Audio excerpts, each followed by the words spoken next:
La Voz de América presenta. Estados Unidos pide a Nicolás Maduro reconocer su derrota electoral e iniciar una transición política. El mandatario venezolano impulsa una iniciativa para regular las redes sociales. Le pidió a la Asamblea General que la apruebe. Además, aumenta la tensión en el Medio Oriente de cara a las conversaciones para un cese al fuego en Gaza. Y Moscú confirma que fuerzas ucranianas controlan docenas de asentamientos en la localidad de Kursk.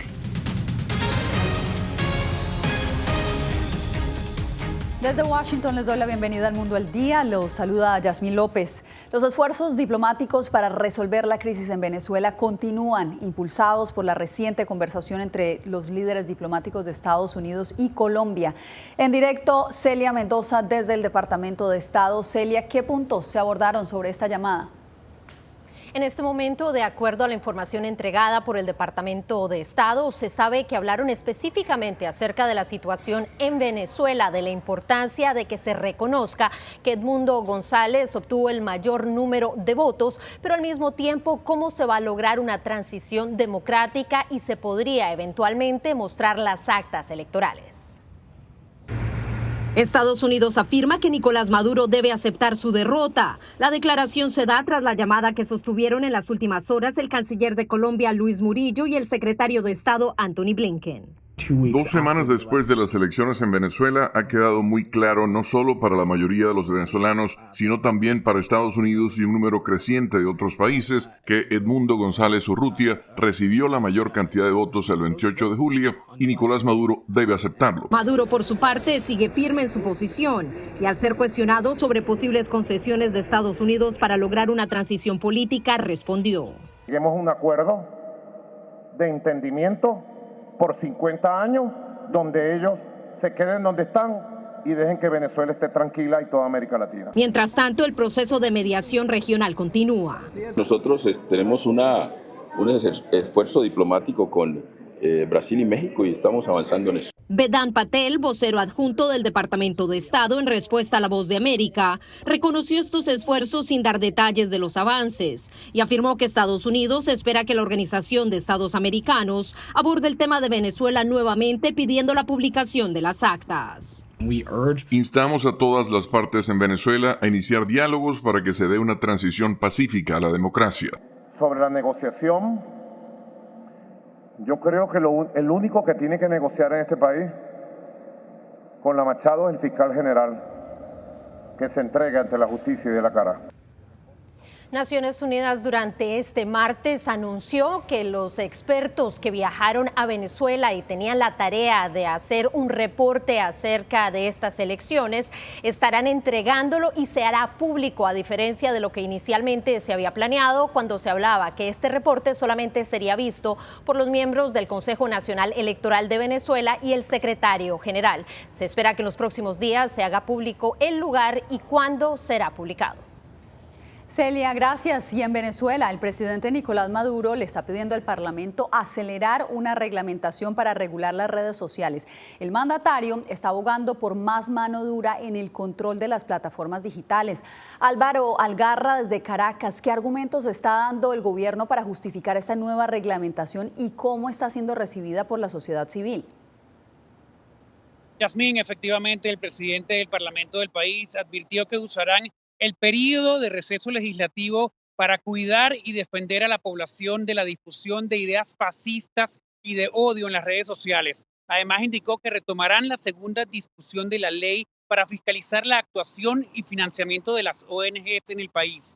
Miembros de la sociedad civil consideran esto como una nueva vía para justificar acciones contra la disidencia política del país. Informarse de lo que está pasando en Venezuela es una de las prioridades para sus habitantes, pero esta tarea, que parece simple, es cada vez más difícil. El presidente Nicolás Maduro instó a la Asamblea Nacional a acelerar la aprobación de una medida llamada Ley contra el Fascismo, el Odio y el Terrorismo, incluida la regulación de las redes sociales. Y cada país ha conseguido su modelo para llevar el tema de las redes sociales que infectan a la sociedad de antivalores. Que son divertidas, que son medios para comunicarse, lo son, pero también son medios para la guerra. El presidente del Colegio de Periodistas de Venezuela, Tinedo Guía, criticó la iniciativa. De manera que los periodistas siempre buscaremos la manera de informar, de opinar y de decir la verdad. Acercarnos a ella es la función fundamental del periodista, pero es, digamos, una especie de baladronada tratar de regular las redes sociales. El activista para los derechos humanos Rafael Uzcategui destaca que esta decisión es otro obstáculo a la libertad de expresión e información. Además, algo que se ha denunciado a nivel internacional como el cierre del espacio cívico, que son todos esos derechos que tiene la ciudadanía para poder exigir sus diferentes demandas y sus diferentes necesidades. El cierre masivo de medios tradicionales motivó la migración hacia otras plataformas de información, mayoritariamente digitales. Es por ello que en los últimos años es a través de YouTube, Instagram, X o WhatsApp, entre otras, que los residentes del país buscan información. Yasmín, es importante agregar que el alto comisionado de las Naciones Unidas, Volker Turk, pidió al gobierno que se rechacen estos proyectos de ley por el impacto negativo que tendrían en los derechos humanos y en la democracia. Era Álvaro Algarra informando desde Caracas. Gracias, Álvaro.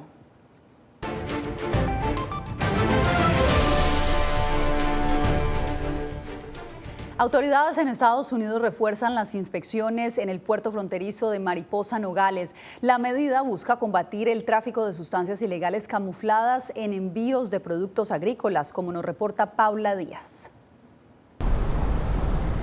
Con tecnología avanzada, funcionarios aduanales en el puerto fronterizo Mariposa en Nogales, Arizona, inspeccionan los cargamentos de frutas frescas, verduras, productos animales y otros artículos que ingresan a Estados Unidos. Son como 1.500 troques al día, depende de la temporada. Con la ayuda de un perro entrenado, funcionarios incautaron el mes pasado 146 kilos de metanfetamina en un cargamento de carbón. Algunas de las bolsas tenían paquetes con la droga camuflada como troncos mezclados con el carbón. Según el director de los puertos fronterizos en Nogales, Michael Humphries, los avances tecnológicos les permiten revisar ahora el 100% de los camiones que llegan al país. En estos cargamentos han encontrado metanfetamina, heroína, cocaína y marihuana. La droga viene escondida en compartimientos ocultos, dentro de cajas mezcladas entre las frutas o verduras y otros productos. Los oficiales primero observan el nerviosismo de los conductores y buscan contradicciones en la declaración de mercancía. Nosotros tuvimos un cargamento de sandías, 75,000 libras de sandías. Cuando buscamos a dónde iba, la dirección era un complejo de apartamentos en Phoenix. 75,000 libras de sandías para un complejo de apartamentos en Phoenix. Cargamento de aguacates, bananos, mangos, tortillas y una diversidad de productos son inspeccionados por especialistas en agricultura, de aduanas y protección fronteriza y oficiales aduanales. Está buscando en los mangos insectos o enfermedades que pueden traer esta fruta para prevenir que entre eso a los Estados Unidos. Paula Díaz, Voz de América, Nogales, Arizona.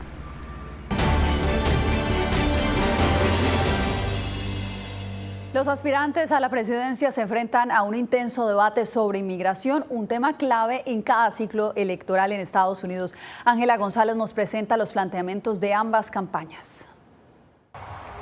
Mientras la demócrata Kamala Harris promueve sus acciones migratorias como fiscal general en California, el republicano Donald Trump promete deportaciones masivas si es electo presidente. El manejo de la frontera y el flujo de migrantes es prioridad en la campaña de los nominados presidenciales. Recorrí túneles subterráneos entre Estados Unidos y México en esa frontera con agentes de la ley. Perseguía a bandas transnacionales, cárteles de drogas y traficantes de personas que ingresaban ilegalmente a nuestro país. Los procesé en un caso tras otro y gané. Donald Trump, por otro lado, ha estado hablando mucho sobre la seguridad de nuestra frontera, pero no ha hecho el recorrido. Así se refirió Harris durante un acto de campaña reciente en Atlanta. Su rival, Donald Trump, desde la misma ciudad, contraatacó.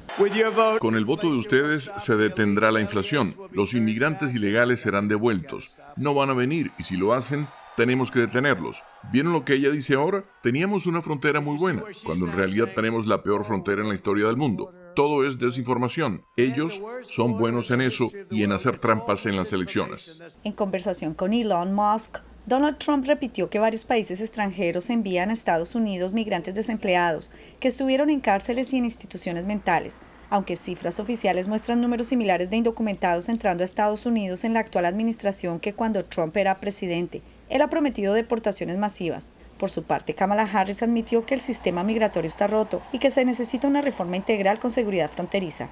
Entre tanto, trascendió que el FBI investiga la presunta injerencia de Teherán en ambas campañas y si piratas cibernéticos iraníes han lanzado ataques a los sitios web de la campaña de Trump y a los asesores de la campaña del presidente Joe Biden y de la vicepresidenta Kamala Harris. Ángela González, Voz de América. Esta semana, Qatar, Egipto y Estados Unidos, mediadores en las negociaciones para un acuerdo de alto al fuego entre Hamás e Israel, intentan reactivar las estancadas conversaciones. Mientras tanto, el Medio Oriente se prepara ante la posibilidad de un ataque iraní contra Israel. Carolina Valladares, ¿qué sabemos sobre esta reunión del jueves? Carolina. Parece que estamos teniendo inconvenientes con nuestro sistema de comunicación con nuestra reportera Carolina Valladares, pero veamos su historia mientras tanto. A 2 días de la cita clave para las negociaciones de un alto el fuego definitivo en Gaza, la presencia del grupo Hamás en la reunión del jueves sigue siendo una incógnita. Hemos visto los informes de lo que han dicho en relación con su participación. Nuestros socios en Qatar nos han asegurado que trabajarán para que Hamás esté representado. En el encuentro del jueves, los 3 mediadores clave, Qatar, Egipto y Estados Unidos, presentarán un plan que además de un alto el fuego, incluye el canje de rehenes propuesto por el presidente estadounidense Joe Biden en mayo. Pero diferencias no resueltas sobre demandas presentadas por Israel y el temor a un inminente ataque iraní en Israel tras el asesinato del líder de Hamás, Ismail Haniyeh, en Teherán, amenazan con descarrilar el proceso. Tras afirmar que desde la perspectiva de la República Islámica de Irán, la guerra no beneficia a ningún país en ninguna parte del mundo. Una respuesta punitiva al agresor es el derecho legal de los países y una solución para detener el crimen y la agresión. Otro de los obstáculos es la postura de Hamás, que exige un plan viable para implementar la propuesta de Biden en lugar de más conversaciones. Nadie se beneficia de ningún tipo de represalia. Por eso, en primer lugar, no queremos que se produzca ninguna escalada o ataque. La urgencia de las conversaciones fue destacada por los 3 mediadores que emitieron una inusual declaración conjunta la pasada semana, llamando a las partes en conflicto a regresar a las negociaciones. Sin embargo, se desconocen todavía los detalles de la propuesta. Carolina Valladares, Voz de América. Y sobre la presencia de Hamás en esta reunión clave que tendrá lugar en 2 días, la última noticia es que según la cadena Sky News es posible que no acudan, dicen los representantes de Hamás en el Líbano, que creen que Israel lo que está haciendo es intentar prolongar las negociaciones para prolongar la guerra. Es por ello que dicen, según esta versión, que podrían no asistir. No obstante, hay que recordar que el Departamento de Estado ha insistido todo el día en que Qatar está trabajando para lograr la presencia de Hamás en las negociaciones del jueves. Yasmin. Gracias, Carolina Valladares. Y ahora pasamos a Europa del Este, porque Rusia contraatacó este martes luego de que las fuerzas ucranianas incursionaran hace una semana en la región de Kursk. Por primera vez, el Kremlin admitió que Ucrania controla docenas de asentamientos. José Pernalete nos tiene el reporte.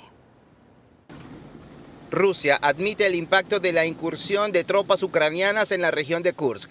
Esta localidad rusa fue objeto de un ataque sorpresa del ejército de Ucrania hace una semana. El gobernador de esa jurisdicción califica la situación como compleja. Hoy en día, 28 asentamientos están bajo control del enemigo. La profundidad de penetración en el territorio de la región de Kursk es de 12 kilómetros el ancho y a lo largo del frente es de 40 kilómetros. Las autoridades de Rusia certificaron la muerte de 12 civiles, 121 heridos, además de 12.000 personas evacuadas. También Moscú confirmó que ha derribado unos 12 drones ucranianos durante las recientes horas. Por cierto, el gobierno de Kiev advierte que mantendrá la ofensiva en Kursk hasta que Rusia acepte una paz justa. Es justo destruir a los terroristas rusos donde están, donde lanzan sus ataques. Aeródromos militares rusos, logística rusa. Vemos lo útil que puede ser esto para acercar la paz. Rusia debe ser obligada a la paz si Putin quiere seguir librando la guerra con tanta fuerza. El gobierno de Ucrania sostiene que estas operaciones no buscan apropiarse de territorio ruso, sino garantizar la seguridad de los ucranianos. Desde Kiev se ha notificado este martes situación de alerta en territorio ucraniano por la amenaza de impacto de decenas de drones lanzados por Rusia, muchos de ellos neutralizados. Aún no se han registrado bajas por este ataque. José Pernalete, Voz de América. Al volver, cárcel y destierro de sacerdotes. Desde Nicaragua denuncian un aumento en la persecución religiosa.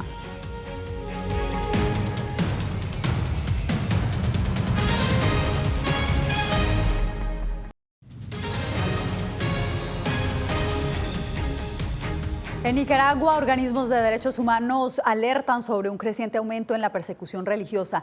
En días recientes se han ilegalizado organizaciones sin fines de lucro asociadas a la Iglesia Católica, se han expulsado a sacerdotes y otros permanecen bajo arresto domiciliario. Donaldo Hernández tiene la información. En lo que va del mes de agosto, 7 sacerdotes han sido desterrados al Vaticano, otros 3 permanecen en prisión domiciliaria y decenas de religiosos son víctimas de asedio, según han documentado diferentes organismos nicaragüenses, entre ellos el Colectivo de Derechos Humanos. En las últimas semanas hemos sido testigos de una alarmante represión contra la Iglesia y la libertad de religión en el país, particularmente contra la Iglesia Católica en la diócesis de Matagalpa. El abogado Salvador Marenco se refiere a la diócesis de Matagalpa, ubicada en el norte de Nicaragua, la cual era administrada por el obispo Rolando Álvarez, quien estuvo más de un año en prisión y posteriormente desterrado a Roma. El gobierno de Nicaragua informó del destierro de varios curas en lo que va de agosto. 7 sacerdotes nicaragüenses que han llegado bien y que han sido recibidos por la Santa Sede. Algunos teólogos consideran que en Nicaragua el matrimonio presidencial tiene un objetivo. La persecución a la Iglesia o el asedio, pues hay que verlo desde los planteamientos ideológicos y políticos que la pareja presidencial tiene, que es imponer partido único, ideología única, criterios únicos de gobierno.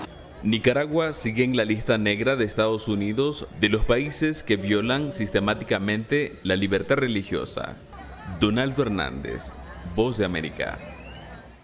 El Salvador lanzó un nuevo plan para impulsar la reactivación de su economía. La estrategia contempla una millonaria inversión en sus puertos de carga. Raquel Herrera nos cuenta de qué se trata.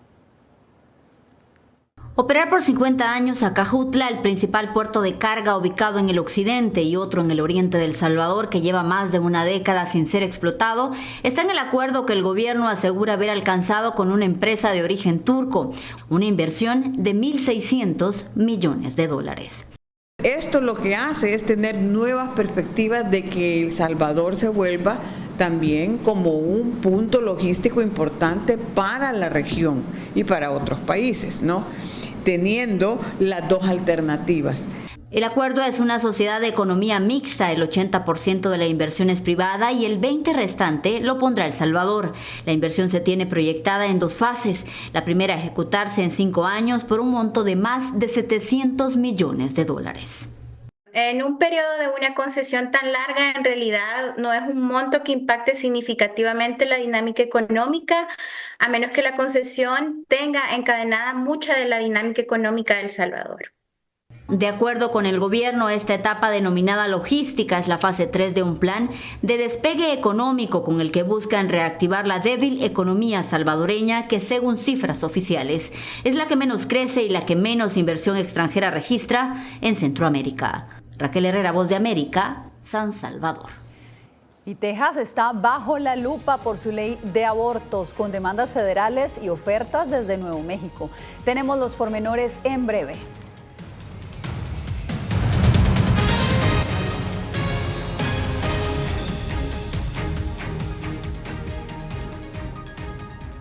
El gobierno de Texas es centro de controversia por su ley de abortos. El estado enfrenta 2 demandas federales contra hospitales por presuntamente negar atención médica a embarazos ectópicos. Mientras tanto, médicos tejanos están siendo invitados al vecino estado de Nuevo México, donde pueden practicar sin restricciones. Laura Sepúlveda nos amplía. Según denuncias presentadas ante el gobierno federal, la vida de 2 pacientes en Texas habría estado en peligro al no recibir procedimientos adecuados durante su embarazo. Me enviaron a casa con un embarazo ectópico, claramente visible en mis ecografías. Me enviaron a casa para que se descontrolara dentro de mí y provocara una hemorragia interna y posiblemente muriera. Una práctica que organizaciones antiaborto aseguran no tienen ninguna relación con las leyes que rigen al estado. Un embarazo ectópico no se considera un aborto. En Texas, la ley lo establece claramente. Por lo tanto, la pregunta de por qué esos médicos no operaron con los estándares normales de atención permitidos por la ley de Texas es algo que realmente ellos deben responder. La amenaza a la vida de la madre no necesita ser inminente. Entre tanto, la gobernadora del estado vecino, Nuevo México, invita a médicos a que practiquen en su territorio. Cuando se comprometieron a dedicar sus vidas a la medicina, lo hicieron con el entendimiento de que la salud y el bienestar de sus pacientes siempre serían su prioridad. Hicieron su juramento pensando en los pacientes, no en los políticos. Organizaciones que defienden el derecho al aborto abogan por una legislación permanente en el ámbito federal. Y por eso se requiere de una solución permanente que solamente existiría con una ley a nivel federal, ¿no? Que vaya por encima de estas leyes estatales. El gobernador de Texas, Greg Abbott, quien no se ha pronunciado respecto a las denuncias, anunció que destinará $3 millones en cuidados de atención materna para hospitales rurales. Laura Sepúlveda, Voz de América, Austin, Texas. Al volver desde la capital de Bolivia, nuestra corresponsal explora su riqueza cultural al celebrar el mes de su aniversario.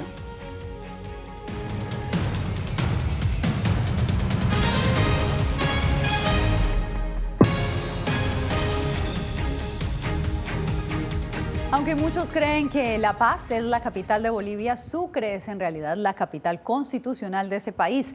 La ciudad posee un profundo simbolismo histórico y en el mes en que Bolivia celebra su aniversario, Fabiola Chambi nos invita a explorar la historia de Sucre. Sucre es conocida también como Ciudad Blanca, por el color de las fachadas de las casas que recrean un aire colonial. Se ha convertido en un destino turístico muy apreciado por los extranjeros. Pero lo más importante es que Sucre es la capital constitucional de Bolivia y donde se dio el primer grito libertario. La Voz de América llegó a la Casa de la Libertad, que ahora es un museo y alberga verdaderas joyas de la historia nacional, como el Acta de la Independencia. Esta casa encierra los simbolismos de cuna, madre, techo, tierra, que es para todos los bolivianos el lugar donde nació la patria. Hemos recibido el reconocimiento de historiadores que dicen que esta, además de Casa de la Libertad, es la Casa Madre de América. Y conservamos en esta sala 49 retratos de 67 presidentes que hemos tenido hasta hoy, desde 1825, y están ubicados en forma cronológica, empezando con sus 2 primeros presidentes extranjeros, Bolívar, Sucre. La Casa de la Libertad recibió el 2023 más de 63,000 visitantes que llegan especialmente desde Argentina, Estados Unidos y España. Sucre es muy linda, bien conservada, limpia. Vimos que el legado histórico que tiene es muy importante y lo valoramos mucho. En Sucre el tiempo parece detenerse. Se respira historia, pero también creatividad para promocionarse al mundo. Fabiola Chambi, Voz de América, Bolivia. Con esa bella historia de la capital boliviana cerramos esta emisión, pero usted no se olvide que mañana tenemos una nueva cita a esta misma hora aquí en El Mundo del Día. Les informó Yasmín López.